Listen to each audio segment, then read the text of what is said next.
Hey, all my Crimsonites, and welcome to the Crimson Cure channel, where we embrace our femininity, increase our womanly values, and celebrate our brothers. So join me on our feminine journey to learn, heal, and grow.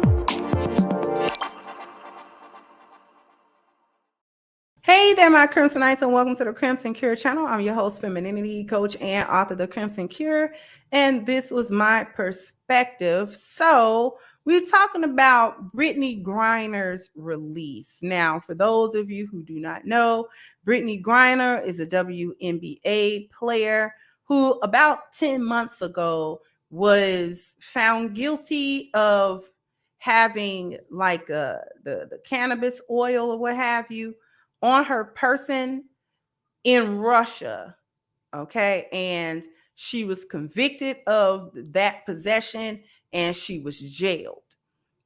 Now, after that, the news media made a big deal of Brittney Griner being jailed and talking about how kind of unfair it was, because I do believe she got like a 10-year sentence for that.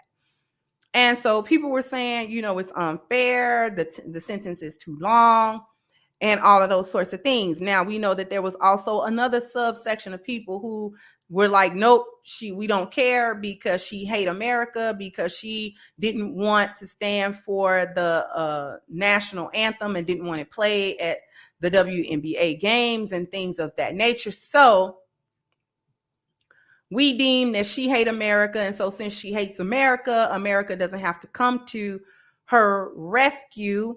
Let her be in jail for the crime that she committed. She knowingly had an illegal substance with her, and she knew that she wasn't supposed to have it traveling internationally. The Russian courts did what they were supposed to do, and she was jailed, and that's that. Because it was made a super huge deal in the media, you know, there began to be almost like a push, like, well, is the American government going to step in and do anything about it, considering that Brittney Griner is somewhat of a celebrity? You know, like, are we as a country, do we care? Like, are we going to go and get her out of there?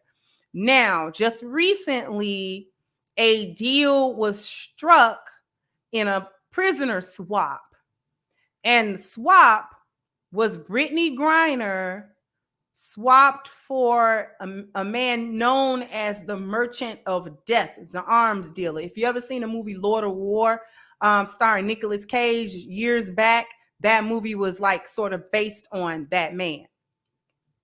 And that was one of the few movies that I actually liked Nicolas Cage in, so it was ironic. But anyways, that guy was an international arms dealer responsible for mass death on a mass scale because of that arms dealing that he was involved in.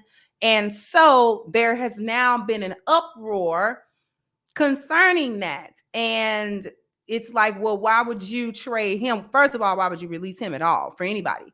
And then if you're going to release him, why not release him for a Marine that has been imprisoned in Russia, Paul Whelan? Why not help him, okay, instead? Now, we're not going to get off into the politics of why or who should have been sent home or who should not have been sent home or what have you, because a lot of it is capped to begin with. A lot of people didn't even know that man was over there and didn't care about him one way or the other, okay? So let's just clear that up. Anyway, that was really a personal problem. Had she not been Brittney Griner, we wouldn't have cared. We would not have even known that she had been detained, charged, and then convicted in a Russian court of law, and then sentenced, right? We wouldn't have known. So now here are a couple of things that I observed. First of all, we know that Brittney Griner is a part of the rainbow community. We know that. She represents, and I want y'all to hear me well, she represents the new black man. Because we know she's the male, she's the masculine in that relationship because her wife showed up rather feminine. So we know that Brittney is the dude in the relationship, okay? And so this is sort of a promotion of this woman on woman relationship, especially as it pertains to Black women, okay?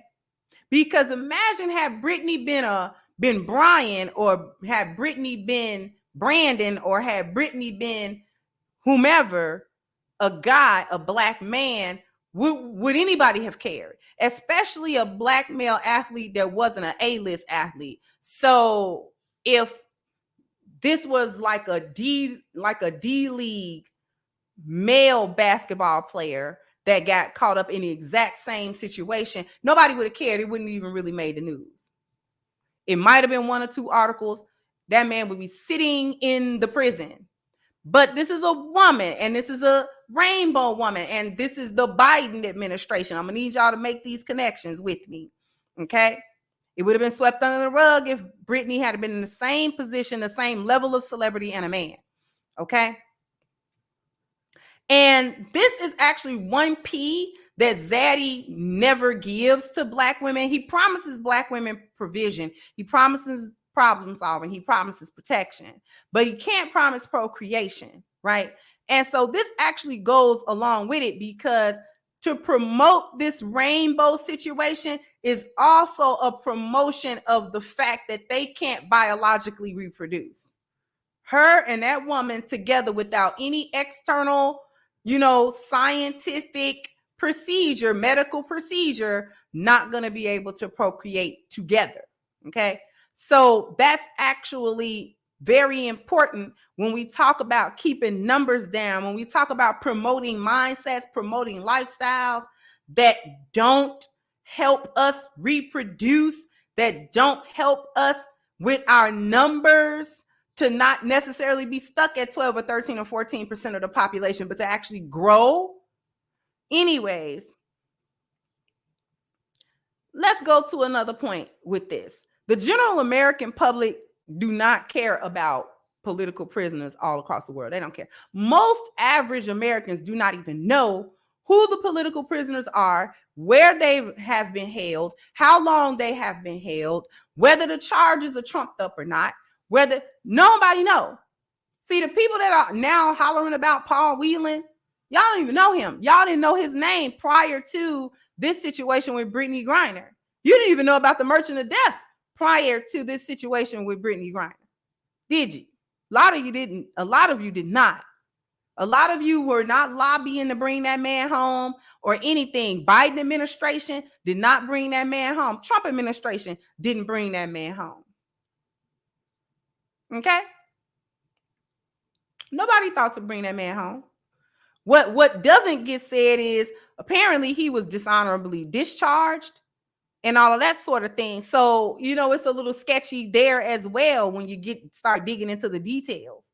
So the general American public does not care about this. This is what's going on here is a publicity stunt, because ain't no way Brittney should have been able to do her time and do all of it. And the reason why I'm saying she should do all of it is because you got Black men sitting here in this country that are sitting in jails and prisons for weed and possession and all of that type of stuff in states where marijuana is now legal. And nobody pardoning them. They right here in America. Nobody's pardoning them men. Nobody's going back and looking at old cases and saying, okay, marijuana got legalized in this state, such and such date. This was the year that we did it. Let's go back all of them years to get the men who are still serving time for victimless crimes, really having some weed on them or selling it or whatever. Let's overturn all them sentences, because a lot of times these men have not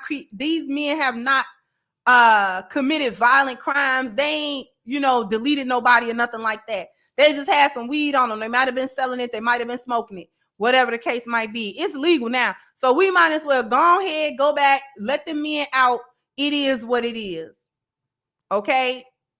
overturn the little convictions or whatever you have to do, and let them men be citizens of the society once again. Because these men might have been, 15, 16, getting caught with a little weed. Now he in his 30s now. Come on. His whole life don't need to be ruined because he had a blunt. Or back in the day, you had a joint or whatever. You know what I'm saying? How your whole life got to be hinged on that, So we still got that going on. So let Brittney serve her little time. She knowingly went over there. She knew the rules. She had been to Russia quite a few times, traveling back and forth, playing basketball. She knew the situation. You know not to bring that stuff with you at these international checkpoints and airports. So we need to stop that. She was not wrongfully convicted or wrongfully arrested or wrongfully charged on some stuff like, wait a minute, this ain't legal with y'all. You know what I mean? So we gonna fight for one of ours because she didn't do nothing wrong. No, she did what she did, and this was punishable by Russian law. And whatever the law state over there is what it do. It is what it is.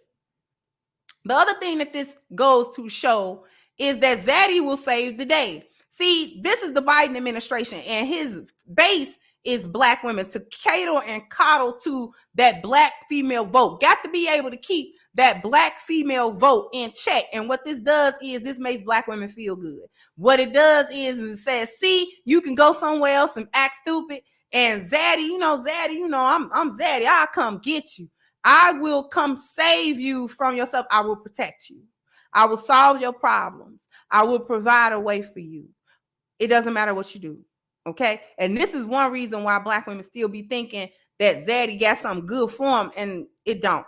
There's always an agenda behind things. There's always a reason, because you can't pay me to believe that Joe Biden cared one way or another that Brittney Griner was over there either. Okay. But what it became was a political opportunity to prove to black women and get black women emotionally involved, because this didn't have anything to do with logic and really what was best politically and things of that nature. This is all about the sensationalism. This is all about the emotionalism. This is all about the black female vote. This is all about hoodwinking black women once again into thinking that the Democratic Party got what's best for them as black women and black people. See,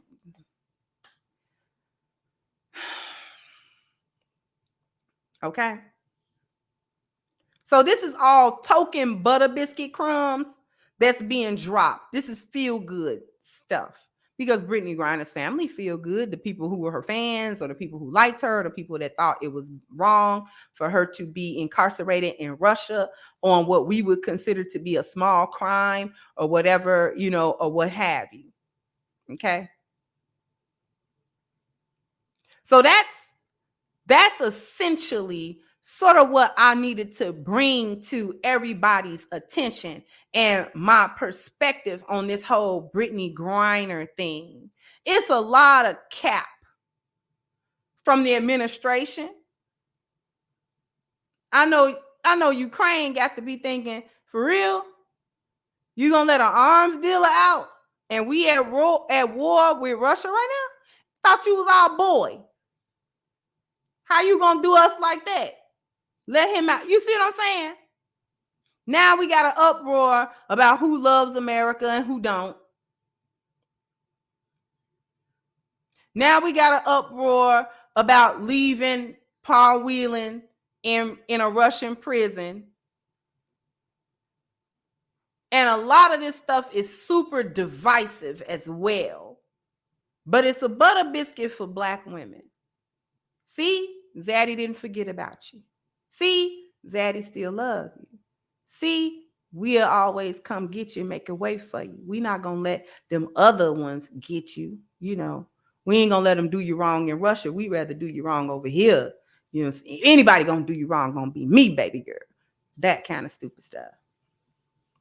And black women fall for this type of hoodwink because whenever these elections come back up for the presidential election, they got to swing it this way because Trump is running.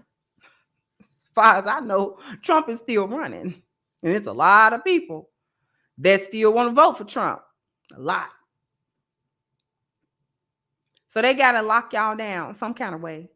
And they want to say, remember when we got Brittney Griner out? Remember we did that for black people? Remember we gave y'all some tangibles? Those are the tangibles getting Brittney Griner out of jail.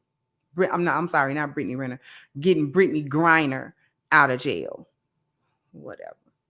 Anyway, I want to draw everybody's attention to the fact that you can go right now to thecrimsoncure.com and get your copy of my new book, Reclaiming the Black Feminine, Lies of Feminism and the Road to Recovery. Please go right now. The link is in the description box.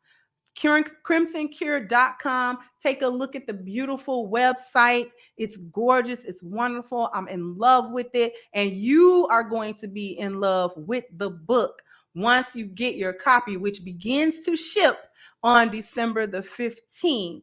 2022. Okay, so go ahead, click the link crimsoncure.com to get your copy of Reclaiming the Black Feminine. And also, you want to jump into the description box because you want to become part of holding Black Lives Matter accountable for their more than $100 million theft. Our goal is 100,000 signatures for our petition. Our milestone that we're getting to right now is 15,000 signatures. So I know that you want to become part of that. So please go down in the description box and hit the link for the petition as well. Also jump down in the comment section and let me know what you think. Like, share, subscribe to the channel if you have not. Once again, I'm your host, The Crimson Cure, and this was my perspective. Bye-bye, Crimsonites. Pick up your copy of Reclaiming the Black Feminine, The Lies of Feminism and the Road to Recovery from Kendra Davis. Hey guys, please like, share, and subscribe to the channel and hit the notification bell. And if you've got more to say on the topic, leave a comment down below. Also, don't forget to support our sponsor who so graciously supports this channel by clicking the description box and the link for A-Game at agameherbal.com. You can go ahead and get a 10% discount off of your next purchase using the code Kendra10. This has been yet another Crimson Cure production, and I'll catch you guys on the next one.